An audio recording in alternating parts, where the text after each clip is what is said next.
When we last left off talking about electrochemistry, we were discussing this idea of standard reduction potentials and oxidation numbers and oxidizing agents, reducing agents.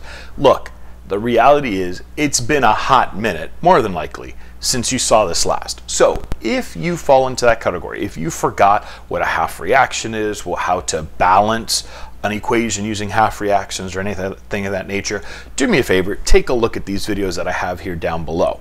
And what you'll see is that each video has a certain concept kind of associated with it. So we do everything from not only refreshing your memory on what an oxidation number is and how we get those, but what are half reactions, how do we balance redox reactions using the half reaction method, how to balance redox reactions that are in acidic solutions, etc., etc., etc. Now, the reason why I want to point all of these guys out, and it's important for you to make sure that you're up to speed with all of this, is because in this episode we're going to be revisiting this idea of our standard reduction potentials, and what we're going to do is we're going to start to look very closely over here at all of these voltages. Now, we had discussed before what those voltages represented, basically the idea of how readily did an atom gain electrons, right? So we've seen this before, but we never answered the question of where did those values come from and how does all of this relate to your ability to gain or lose electrons. So here is what occurs in what we refer to as a standard reduction potential. In all of these systems, what we've done is we have created a voltaic cell. Recall that a voltaic cell was a spontaneous electrochemical reaction. It was a spontaneous reduction oxidation reaction. And here is how your typical voltaic cell looks. Now, without getting too much into the weeds, I promise we will spend more time studying voltaic cells in a later episode. But for right now, what you want to have a realization of is that your typical voltaic cell has a couple of important parts. Number one, it's always going to have a substance that is going to be releasing the electrons, right? So in this case, we see that based off of this is a copper-silver voltaic cell, we see that the copper is the one that is going to oxidize, and it's going to be the silver, in any case, the silver ion that is in the solution that is going to gain the electrons. Now, we will get more into the details of how this happens later on, but for now, just to keep it simple, what that means is that because electrons are flowing, or there is a transference of electrons, we can actually measure the speed at which the electrons are flowing. We measure this speed of electron flow as, what you've heard of before, a voltage. Now, again, we will go more to detail, but for now, what we can see is that for some reason, whatever the reason might be, silver ions do a fairly decent job of attracting electrons. We see that the electrons are flowing, in this case, from the left side, over here where the copper was, to my right side. So they're moving in this general direction. Great. Now, they're doing that spontaneously, which again means this is a voltaic cell. So when we see silver ions next to copper, what we find is that the silver ions will have a tendency to spontaneously go yoink and pull the electrons in, and in so doing, they cause the electrons to flow from one end to the other. That flow, as we said earlier, we could measure as a voltage, and we can use that voltage to do really cool things like work, or we can create a battery with it. But here's the thing. Notice that the voltage has a set value to it. The voltage comes in at positive 0.46 volts. Well, why 0.46? Why not 1.46? Why not 3? Why not 5? Why not 0.01, right? And the answer has to do with the ability of the silver ion to pull the electrons from the copper. And so in order to answer that question of why that exact voltage, why only 0.46, what we need to do is we need to come over here to these standard reduction potentials tables, right? And what I'm going to do is I'm going to kind of point out two things. So here we had the silver ion, this was the Ag+, and according to this it gained the electron. And then the other one I'm going to look for is down here where I have copper 2+ gaining an electron. Now again, this is Cu2+ gaining, not necessarily losing. But the reason I point these two out is because if we were to sit here and reverse this reaction, in other words, right now it's written as reduction. If we were to literally take it and whoop, flip it around and make it oxidation, it would now read something like this. Copper released 2 electrons in order to become Cu2+, right? And so the reason why this is critical is because if I flip the reaction around, then I actually have to flip the sign of the standard voltage. So instead of it being positive 0.34, it's going to become negative 0.34. And if I go positive 0.80 volts of the silver, and I add that to negative 0.34 volts, then lo and behold, I get my answer of 0.46 volts as my standard cell potential. Now, we're going to have to play with that a little bit more, but what I want you to take away from this is that value of 0.46 didn't magically appear. It had to do, as we said earlier, with the ability of silver ions to gain and copper metal to lose. But the real question is, well, where exactly did all of these values come from?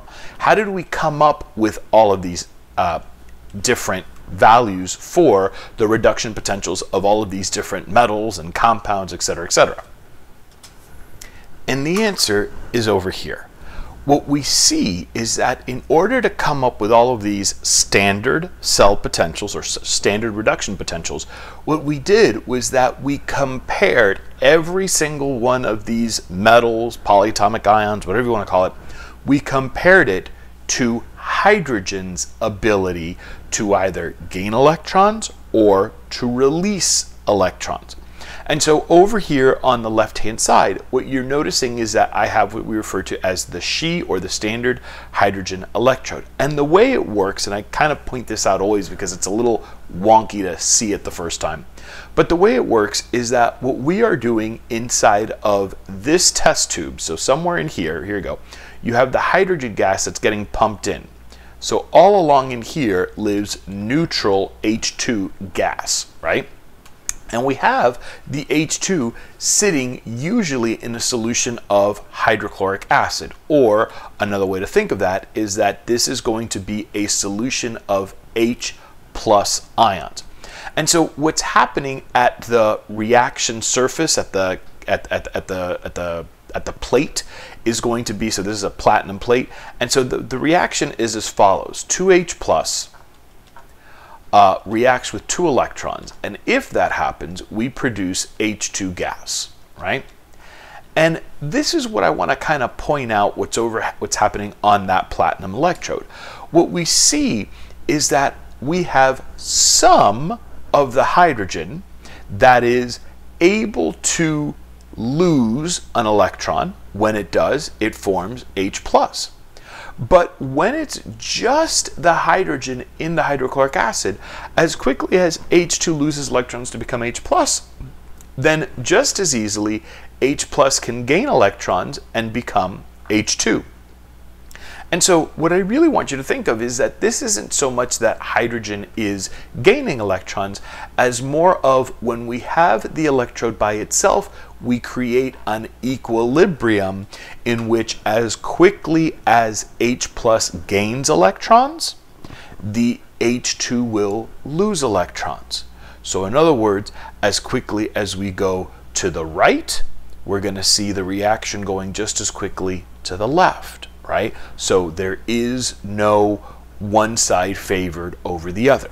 Now, this is happening as long as it's only hydrogen gas sitting in some type of acidic solution with H+ ions, right? But now, what happens when I connect to this whole thing? What happens when I now connect a different substance? For example, what happens when I connect to it something like, let's say, the copper. So now, when we put the copper so that it comes into contact with the hydrogen or the hydrogen ion, one of two possibilities is going to exist. Either the copper will be better at losing its electrons, giving it to the hydrogen gas and thus reducing the hydrogen, or the copper ion, so remember that this was floating in a solution of its ions, the Cu2+, is better at gaining electrons from the hydrogen gas, at which point the Cu2+ is going to pull the electrons towards it, and in pulling the electrons toward it, it's now going to oxidize the hydrogen electrode. Now, my guess is, depending on the type of substance, depending on the hold that that metal or polyatomic ion has on electrons, that's going to determine which way the electrons flow, if it's going to have a positive or if it's going to have a negative flow. Now, the way that all of this fits into our voltaic cell is, what we're going to do is imagine that we would have placed the hydrogen over here on the left-hand side, and I would have put the copper over here on the right-hand side. Well, now let's take a look and see, according to our standard reduction potentials, what happens. And what we notice is that for copper, the standard reduction potential is going to come in at positive 0.34 volts. That means that the electrons tended to flow from the hydrogen over to the copper, and in doing so, it flowed at a rate of 0.34 volts. Okay? Now, what if we didn't use copper? What if we sub out the copper for something else? Okay, so now instead of copper, let's pick something that we know is really good at gaining electrons. So let's take it all the way to the extreme. Let's come up here to where we have fluorine gas, right? Now again, without worrying too much about what it would look like in real life, if I put fluorine gas over here, a substance we know to be highly electronegative, a substance that we know has a very large effective nuclear charge, a substance that is very teeny tiny. So my guess is fluorine's going to be awesome at seeing electrons. It's going to be so good at attracting them. And lo and behold, when we set up this voltaic cell, we see that the electrons are zipping on over, and they zip over at a rate of 2.87 volts, right? So notice, as the substance became more electronegative, as it became better at gaining these electrons, as it became more spontaneous in its ability to accept electrons, we saw that the voltage shot up. So now what if we picked a metal that was terrible at gaining electrons, something that we know didn't really gain electrons, quite the opposite, something that would lose electrons? So what I'm going to do is I'm going to replace it with aluminum. And when I look over here at our table as to aluminum, what I notice is that now the voltage is negative 1.66 volts. So what that means is that the electrons didn't flow from left to right. They didn't go that way. They actually went in the opposite direction. So what we found is that the aluminum actually sent electrons over to where the hydrogen was. And it did so quickly enough that we see the voltage come in, now ready, at negative.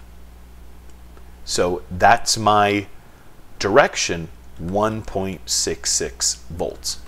And so using the standard hydrogen electrode, we were then able to compare all sorts of substances to hydrogen, and we were able to see, was that substance better at gaining electrons? Was that substance better at being reduced than hydrogen? If that was the case, then you can see here, if I pick right where my hydrogen is, all the substances that are better at being reduced are going to be up towards the top. And if I didn't if I didn't gain electrons from the hydrogen, quite the opposite, if I lost electrons to the hydrogen, then what we find is that all of the ones that are more likely to be oxidized come in underneath the hydrogen. And the more negative your reduction potential was, the worse you were at gaining electrons, and quite the opposite, the better you were at losing the electrons. So you can kind of almost start to see that there's going to be a relationship between my spontaneity, my ability to gain or lose, and the voltage that is listed as my standard reduction potential. So we take it one step at a time, one tick at a talk, and you'll be there in virtually no time.